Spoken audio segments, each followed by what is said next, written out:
Alright guys, well I'm Aaron. I'm in charge of lifeguarding. I'm the lifeguard director here at Princeton Club, so I'll be running this meeting about emergency procedures. If you guys all have your itinerary, please, we're going to start at the bottom. So we're going to look at the locations of our rescue equipment.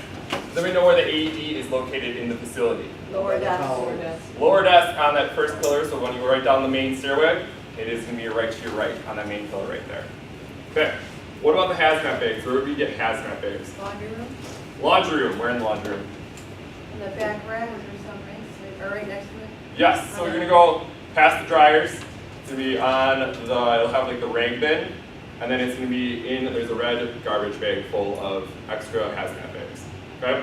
What about the 3 first aid kits? There's 3 large ones located out throughout the facility. Front desk. Front desk. Aquatics. And then lower. Okay. All right. So we're going to work our way from the bottom going up because I did not lay this out correctly. So, does anybody know how to call a code 777? Yes. Yes. All right. So what do we do? Page 777 to the front desk or wherever it is that they need to go. Okay.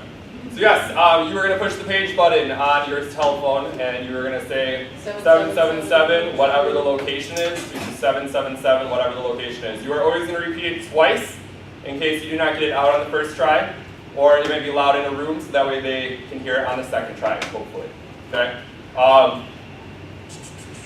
When is it necessary to call or page? If someone's been injured, someone comes up to the desk or wherever you see an injury, page. Correct, to a point. So if you are not certified, you are to page. If you are certified in first aid, CPR, AED, the classes that I hold here, you are to then assess the situation. If it is a minor cut or scrape, you then proceed to handle that situation. If it is anything serious, that is when you are going to do that 777 page. Okay? What does that 777 page do? It then alerts everybody in the facility know that there is an incident going on and they need assistance. Okay. I can tell you for a fact that aquatics and childcare, we handle almost all of our incidents that happen. The only time that we are ever going to use a 777 page is when we are going to be calling 911. Okay, so that is when it's out of our hands and it has become more serious, where we do not feel comfortable with that situation, and then we are going to call that 777 page, and then we are going to proceed to call 911. Okay. What kind of information, when you are calling 911, what is the important information that you need to relay onto that dispatcher? Location, your name. Yep, so name, the address of the facility along with the name, along with what is currently going on. Do you need police, fire, or medical? I used to work at 911, so I can tell you those are the 3 questions that we're going to look for. Because if we have a location, we can automatically send either a cop or somebody else that is automatically certified in it. They're going to reassess the situation and call for backup. Okay? So they need the address, your name, and then what you need. Police, fire, or medical. Sounds good? Questions? Okay. So going a little bit more in the emergency action plan as it's related to the front desk. The first one is our lifeguarding. During certain pool hours, there is only one physical lifeguard on the stand. Okay? So if they ever need to make a physical rescue in the water, what they are told is they are told to pull the fire alarm. Okay? So what that is going to do is it's going to alert the front desk that there's a fire alarm obviously going off. Along with that is you guys receive a telephone call, I believe, from the security company, letting you know where that fire alarm is pulled. Okay? So what that is going to do is when you hear that it is in the aquatic center, there's a fire alarm that's being pulled, you are to respond with the AED in hand, the first aid kit, and everything else. Okay? Once you reach down the aquatic center, speak to the lifeguards, see what they need assistance with, and then you're calling 911. Okay? So those off hours are from 5 a.m. until 7 a.m., and then from 9 until 10:30. That is when we have one physical lifeguard in our aquatic center. Okay? Does that make sense? Does anybody have any questions about a one guard emergency action plan? Yes? If they're during that time, do we still call 777? And the only reason I'm saying that is when I started and there was nobody here, I still called the 777, and there was an EMT, a nurse, and they all know what the code was and they showed up. Yes, so I would definitely still call it 7-7, just because there might be off chance there's a trainer late at night or early in the morning, especially in the morning. I feel there's a lot of trainers that are still here. In the morning, yeah. So do call it 777, so that way you do have the response from people that are working in our facility, and then you do that 911 call if necessary. Make sense? Good. All right, electrical failure. Does everybody know what to do whenever we lose power here in the Princeton Club? When we page and tell everybody to go home. Yes. So I'm more or less looking at the emergency end of it. If there's anything that's going on, especially specifically in aquatics, I can tell you anytime that we have electrical failure, the pumps shut off in our basement. What will happen is our large activity pool will then drain into our basement. Okay, so that will be catastrophic, and that's hundreds of thousands of dollars worth of damage. Okay, so anytime there is a electrical failure, even if it's this lights flicker off or anything like that, you have to either give myself or Matt in facilities a call, because we are going to be able to either respond and come in, give about a 20-minute window before it starts to flood. Otherwise, what we're going to do is we're going to talk you through a sheet. There is a sheet located down in the pit. Does everybody know where the pit is located? So when you walk right through the family locker room door, it's the first door on the left. There's two black folding doors. That it takes you a stairway straight down into our basement or the pit. Okay. So there is a sheet located on the nearest pump. It is the largest pump in the aquatic center. It's the one that runs our activity pool. There is 4 levers that you are going to need to turn off. And they're all labeled. There is a sheet that physically tells you which levers. It's nice and bold, nice and big. Okay. It is 13 and 14 on the activity pump, and then 1 and 2 on the lap pool circulation. Okay? If you guys have any questions or want to see anything in the basement, I can definitely take you guys down there a little bit later, and we can go and I'll show you everything that's down there. What were the numbers in the last 2 levers? It's 1 and 2. 1 and 2. 1 and 2, 13 and 14. Okay. Those are the levers that you're going to be turning off. Off on the equipment means that it's perpendicular, so if the tube is going this way, you're going to then turn it so it's against. Okay, so you're going to make a T with the lever and the piping. Okay, so that is the off position. Sounds good? All right, so what about tornadoes or tornado sightings or anything? You guys are brain of our entire facility. From my understanding, you guys have weather pulled up if there is anything coming into the area, and you guys are the one that are to alert everyone about any kind of tornado sightings or anything coming into the area. That's not correct, Dan? Okay. So anytime that you guys hear anything on that, you're to make a page alerting everybody in the facility that we need to take shelter in our tornado shelter areas. Everybody know what the tornado shelter areas are? Locker rooms. It is the locker rooms. So everybody is to go into the locker rooms. If you think about it, that is the most safe and secure area. It is a concrete wall all the way around the entire locker room area. Okay?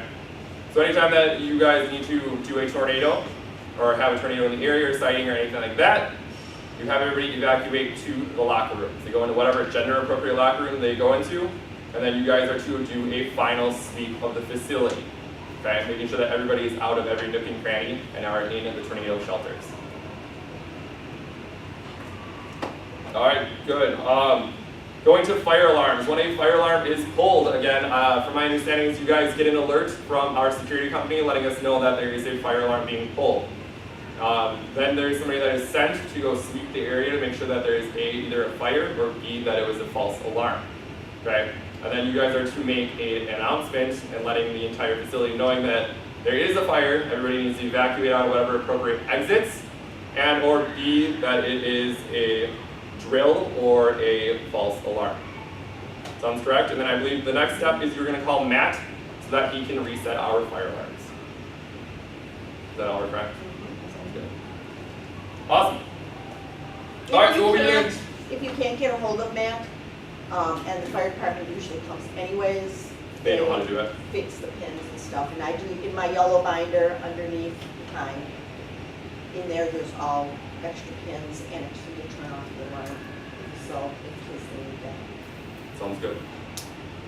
All right, so what we're going to do next is we're going to talk about how to fill out an incident report. The importance of the incident report. This incident report is considered a legal document. if you guys are to ever fill out one of these incident reports, you are the only one that is able to touch that incident report. Princeton Club members are never allowed to physically touch it. The idea is that it is a line of contact, so if a Princeton Club employee is filling it out, it is then able to be used in a legal issue. Okay. So once you hand that to an individual to fill out, even if it's them filling out their address, it breaks that line. Okay. So you are to ask every single one of those questions on that form and fill it out in your handwriting or in another Princeton Club employee's handwriting. Okay. So the idea is to be as specific as possible without giving any way to opinion. Okay. An example of opinion is, let's say a child was running in the aquatic center, they slipped and fell and hit their head. Okay? You cannot say the child was running recklessly through the aquatic center and slipped and fell. Okay? You're not allowed to give any kind of opinion. Keep it straight to facts. Short and sweet. Okay? So again, the only people that are allowed to actually fill out the incident report is a member here at the Princeton Club. Okay? And went over this earlier, right when we started. There is a new place that we're going to be putting incident reports. We're going to streamline the whole situation because Kathy was receiving them, I was receiving them, Renee was receiving them, and Sarah was receiving them. Okay, so we have that mailbox, the cubby across the front desk by membership. It is in the lowest left-hand corner, furthest in by subway. Okay, it says incident reports, and that is where you were to file the incident report. If you are guys are too busy, just put it in the drawer with all the rest of the paperwork, and whoever picks up the paperwork, the next one, will put it in there. Sounds good. All right, so what we're going to do next is we're going to go over how to fill out a physical incident report. So you guys, I'm going to give you a situation, and then you guys are to fill it out. All right? So we're going to say, so you guys can please write your name on the top of that incident report.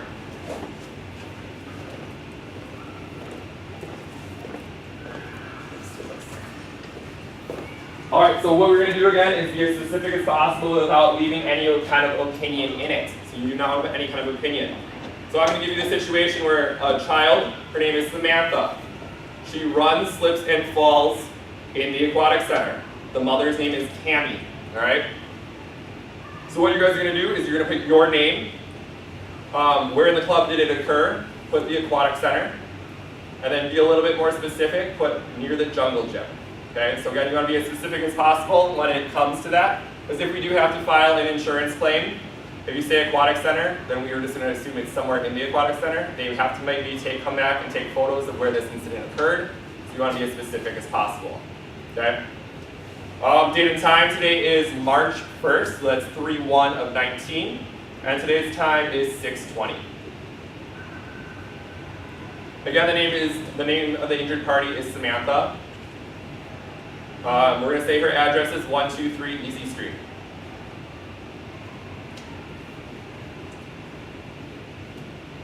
And then phone number is 414-444, and then 444.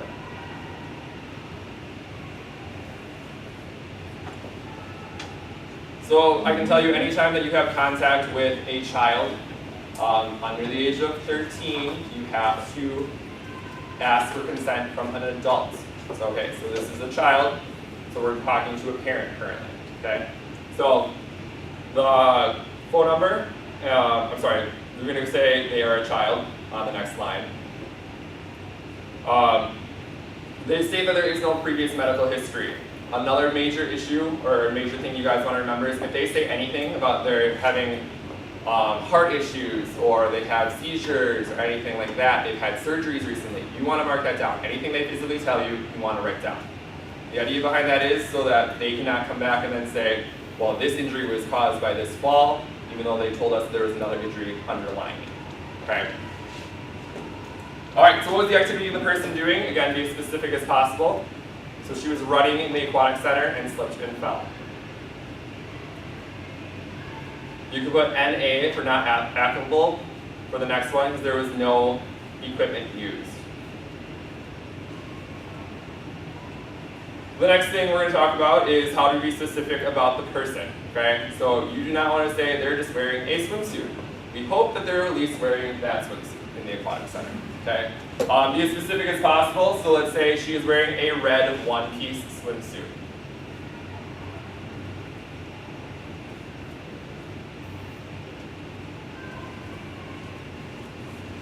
So the next thing we're going to go over is the type of injury. Please circle 1. So obviously we're going to say that she slipped and fell. She has a bump on her head. So please circle bump.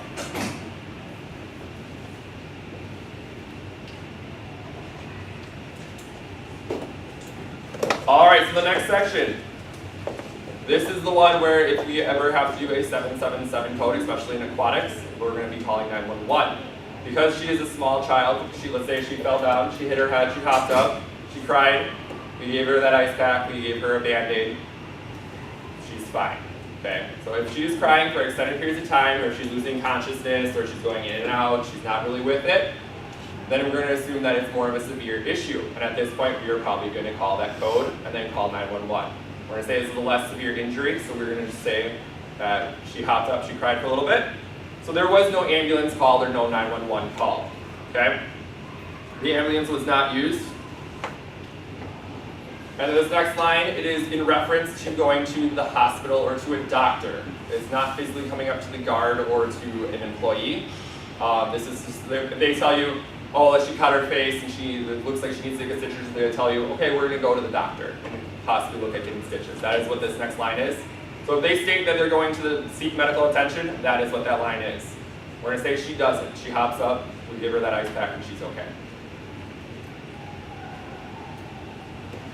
Was first aid administered? You're going to put yes. Anytime that you physically have to touch somebody, if you are certified, it is considered administering first aid. Anytime you touch somebody or administer first aid, you get to fill out one of these reports.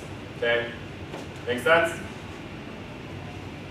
Alright, so you're going to put by whom. You're going to put your name or whatever employee is currently working with that child or that person. Was the emergency contact notified? Again, anytime there is a child involved or infant, you have to contact that emergency contact. Okay? The mother's name is Tammy. We're going to call her Tammy. In the relationship, you're going to put whatever they state. Nanny, mother, aunt, uncle, whatever it is. Tammy is the mother today. Okay, so what we're going to do next is we're going to roll over, switch it over to the next side. This is where you guys are going to leave that opinion completely out. You're not going to let them know exactly how you felt about this situation. You are just going to put pure fact. Child was running in aquatic center, slipped and fell near water gym.